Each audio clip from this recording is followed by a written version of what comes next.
Assalamualaikum warahmatullahi wabarakatuh. Ikhwanus salam. Semoga kita semua selalu dalam rahmat dan lindungan dari Allah Subhanahu wa Ta'ala, termasuk perlindungan dari godaan setan-setan yang terkutuk. Karena iblis telah berjanji kepada Allah untuk menjerumuskan manusia dengan segala cara agar manusia terjatuh ke dalam tipu dayanya, sehingga memasukkan kita ke golongan orang-orang yang binasa. Na'udzubillahi min dzalik. Tapi sebelumnya, bagi teman-teman yang ingin menyaksikan episode-episode yang lain, silakan berkunjung ke channel kami, Sketsa Islam.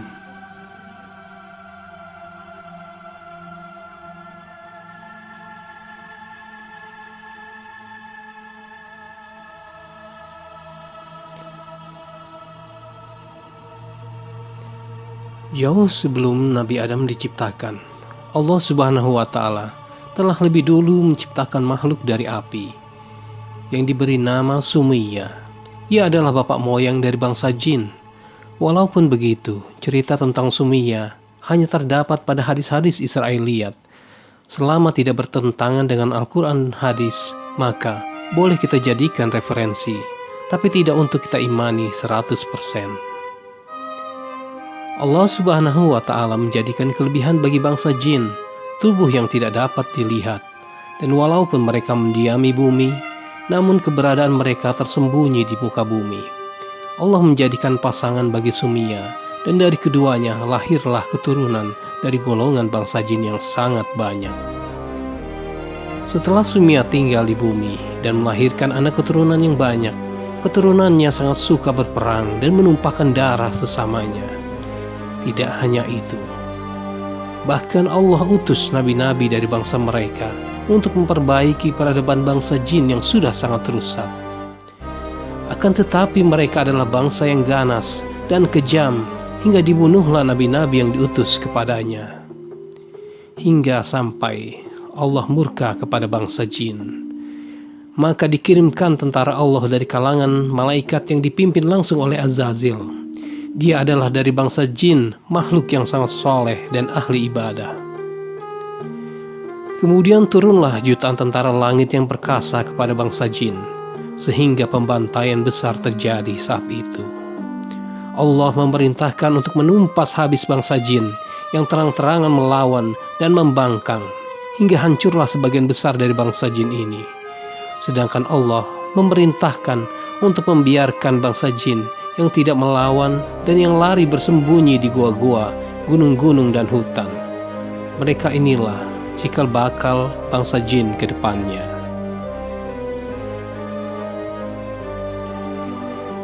Azazil merupakan salah satu keturunan dari bangsa jin yang sangat taat kepada Allah. Ia merupakan jin yang pintar dan sangat bersungguh-sungguh dalam ibadah.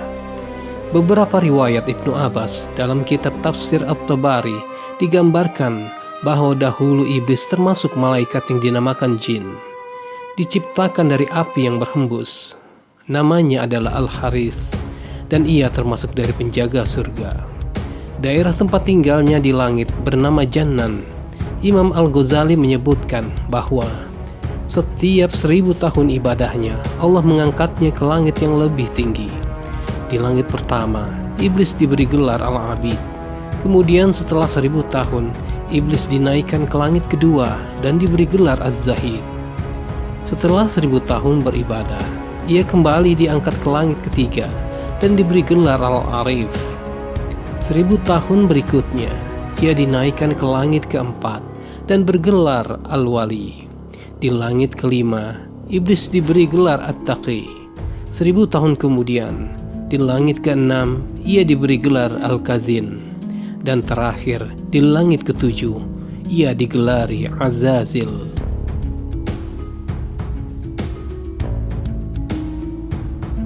Syekh Tabtazani bin Basyuni dalam kitabnya Shalawatul Kabul Akhbar menjelaskan bahwa Allah Subhanahu wa Ta'ala memberikan mandat yang begitu mulia kepada Azazil. Ia dipercaya untuk menjaga pintu surga selama 40.000 tahun. Ia juga hidup berdampingan dengan para malaikat selama 80.000 tahun. dan menjadi penasihat malaikat selama 20.000 tahun. Begitu mulianya kedudukan Azazil, bahkan para malaikat pun mengira bahwa Azazil merupakan dari golongan mereka juga, sehingga ia bisa menjadi pemimpin malaikat selama 30.000 tahun. Tidak hanya itu, ia juga tawaf mengelilingi Arsy selama 14.000 tahun. Keistimewaan Azazil tersebut semata-mata karena Allah telah memberikan rahmatnya dengan mengangkat derajat Azazil. Namun, semua keistimewaan tersebut nyatanya telah menumbuhkan benih-benih kesombongan dalam hatinya. Ia memandang dirinya memiliki keagungan dan kemuliaan di antara penduduk langit. Tidak ada yang mengetahui hal itu kecuali Allah. Hingga pada akhirnya, Allah menampakkan kesombongan di dalam hatinya, dan Allah kelak melaknatnya dan mengakhirkannya hingga hari kiamat.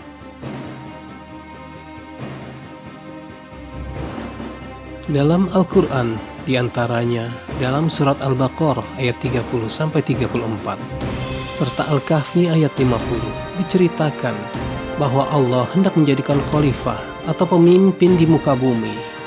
Kemudian Allah menciptakan manusia pertama bernama Adam, dan Allah memerintahkan para malaikat termasuk Azazil untuk sujud kepadanya. Maka para malaikat pun bersujud, kecuali iblis. Ialah Azazil yang merasa lebih baik daripada Adam. Sesungguhnya kami telah menciptakan kalian, lalu kami bentuk tubuh kalian. Kemudian kami katakan kepada para malaikat, bersujudlah kalian kepada Adam. Maka mereka pun bersujud kecuali iblis. Dia tidak termasuk orang-orang yang bersujud. Allah berfirman, apakah yang menghalangimu untuk bersujud kepada Adam di waktu aku menyuruhmu? Iblis pun menjawab, saya lebih baik daripadanya. Engkau ciptakan saya dari api, sedangkan dia Engkau ciptakan dari tanah. Allah berfirman, turunlah kamu dari surga itu, karena kamu sudah sepantasnya tidak menyombongkan diri di dalamnya. Maka keluarlah. Sesungguhnya kamu termasuk orang-orang yang hina. Iblis menjawab, beri tangguhlah saya sampai waktu mereka dibangkitkan. Allah berfirman, sesungguhnya kamu termasuk yang diberi tangguh.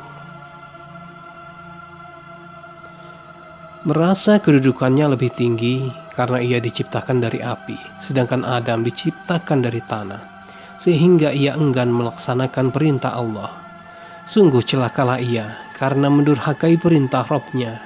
Di hadapan Allah, ia terang-terangan menantang perintahnya, sehingga Allah bongkar kesombongan dalam hati Azazil, dan sejak saat itulah Allah menamainya Iblis. Sesungguhnya Allah mengetahui apa yang tersembunyi di dalam hati Azazil. Allah tidak pernah berlaku zalim terhadap makhluknya. Azazil menjadi terkutuk dan terputus dari rahmat Allah disebabkan oleh keangkuhannya. Allah menunjukkan wujud dan sifat aslinya. Keangkuhan inilah yang menghanguskan seluruh amal ibadah iblis selama ribuan tahun dan yang membuatnya terusir dari surga. Seketika itu Allah pun merubah wujud yang semula rupawan menjadi buruk rupa. Terlepaslah semua atribut kemuliaan yang melekat di tubuhnya. Ketika iblis telah kembali ke wujudnya semula, ia sungguh tidak terima akan keadaannya saat itu.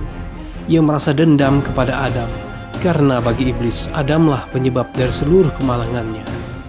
Dalam Al-Quran surat Al-Hijr ayat 36-40, iblis memohon kepada Allah agar menangguhkan kematiannya dan memanjangkan usianya hingga akhir zaman.